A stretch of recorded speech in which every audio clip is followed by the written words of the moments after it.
Hello મિત્રો, કેમ છો બધા? આજે આપણે બનાવવાના છીએ કાઠિયાવાડી વઘારેલી ખીચડી. ખૂબ જ સરસ રીતે અને ફટાફટ બની જાય તેવી ખીચડી એકદમ સ્વાદિષ્ટ છે અને હેલ્ધી પણ છે. સાંજે જમવા માટે એકદમ પરફેક્ટ બની રહે છે. તો ચાલો બનાવીએ. તેના માટે અહીં આપણે 1 કપ જેટલી ખીચડી લીધી છે. ખીચડી એટલે અડધા પ્રમાણમાં મગની ફોતરાવાળી દાળ અને અડધા પ્રમાણમાં ચોખા છે. તમે કોઈ પણ ચોખાનો યુઝ કરી શકો છો.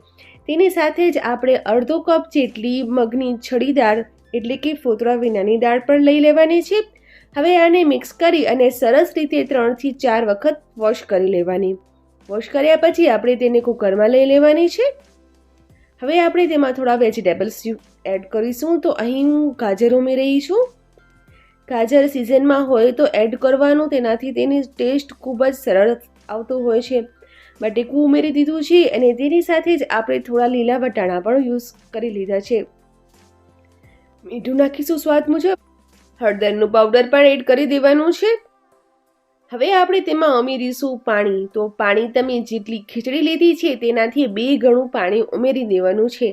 બસ હવે આપણે તેને બધું સરસ રીતે મિક્સ કરી અને કુકરનું ઢાંકણું બંધ કરી દઈશું અને તમારે અહીં 4 સીટી લઈ લેવાની છે.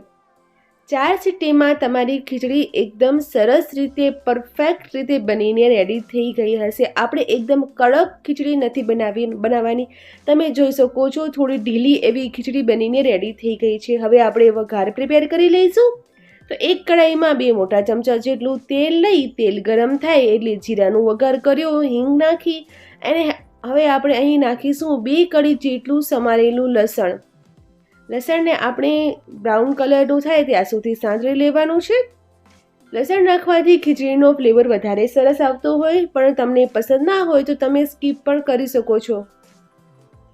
હવે આપણે એડ કરવાની છે ડુંગળી. તો અહીં ઝીણી સમારેલી 1 મોટી ડુંગળી મેં લઈ લીધી છે અને સરસ રીતે આપણે તેને સાંતળી લેવાની છે. ડુંગળીની સાથે જ આપણે અહીં આદુ અને મરચાંની પેસ્ટ પણ ઉમેરી દઈશું.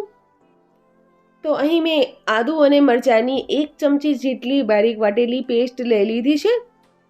મરચાં અને આદુને સાથે જ વાટી લેવાના અને ડુંગળીની સાથે આપણે તેને સાંતળી લેવાના છે. જ્યાં સુધી તેની કાચી જે સ્મેલ છે એ નીકળી જાય ત્યાં સુધી આપણે તેને સાંતળી લઈશું. તમે જોઈ શકો છો ડુંગળી અને મરચાંની પેસ્ટ ખૂબ જ સરસ રીતે સંતળાઈ ચૂકી છે. તો ટમેટાં ઉમેરી દઈશું. 1 મોટું ટમેટું લીધું છે અને હવે આપણે તેમાં નાખવાના છે સૂકા મસાલા. હળદરનો પાવડર નાખ્યો, થોડો કશ્મીરી લાલ મરચાંનો પાવડર આપણે નાખીશું. અહીં આપણે મરચાંની પેસ્ટ પણ એડ કરી છે તો મરચાંનું પ્રમાણ તે મુજબ નાખવાનું. મીઠું નાખી દીધું. હવે બધાને સરસ રીતે મિક્સ કરી લેવાનું છે.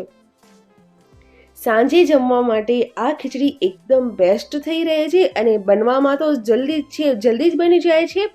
સાથે ટેસ્ટ પણ ખૂબ સરસ આવતો હોય છે. હવે આપણે તેને ઢાંકી અને ટમેટા સોફ્ટ થાય, મસાલા બધા સરસ રીતે સંતળાઈ જાય ત્યાં સુધી પકવીશું. લગભગ 3 થી 4 મિનિટ પછી તમે જોશો તો આપણો જે વઘાર અને મસાલો છે તે ખૂબ જ સરસ રીતે બનીને રેડી થઈ ગયું છે. તો હવે આપણે જે ખીચડી બનાવીને રાખી હતી તે તેમાં એડ કરી દઈશું.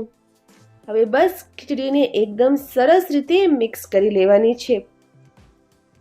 આ ખીચડી પાચનમાં ખૂબ જ સરળ છે. જ્યારે તમને કંઈક સાદું, હલકું પણ ટેસ્ટી ખાવાનું મન કરતું હોય ત્યારે આ ખીચડી તો બનાવવા જેવી છે જ.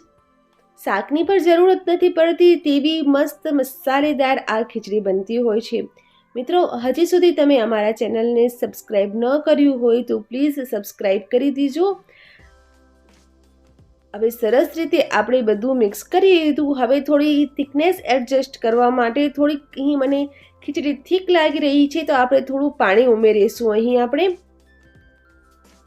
ત્યારબાદ તમે તમારી ઈચ્છા મુજબ તમને જેવી થિકનેસ જોઈતી હોય તેવી રીતે ખીચડીનું જે પ્રમાણ છે તે એડજસ્ટ કરી શકો છો. તો હવે મેં અહીં થોડું પાણી ઉમેરી દીધું અને બસ સરસ રીતે મિક્સ કરી અને થોડી વાર માટે તેને ઉકળવા દઈશું. હવે બસ તમે જોઈ શકો છો એકદમ પરફેક્ટ રીતે ખીચડી બનીને તૈયાર થઈ ચૂકી છે.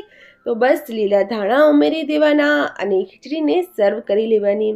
તો મિત્રો, આ વિડીયો જો તમને પસંદ આવ્યો હોય તો પ્લીઝ ચેનલને સબસ્ક્રાઈબ કરજો. તમારો સપોર્ટ અમારા માટે ખૂબ જ જરૂરી છે અને આવા જ વિડીયો જોવા માટે અમારા ચેનલને સબસ્ક્રાઈબ કરો. તો હવે આપણે મળીએ આગલા વિડીયોમાં. ત્યાં સુધી આ ખીચડી એકવાર જરૂરથી બનાવો અને તમને કેવી લાગી એ મને કોમેન્ટ કરીને પણ કહો. તો મળીએ આગલા વિડીયોમાં. Bye bye.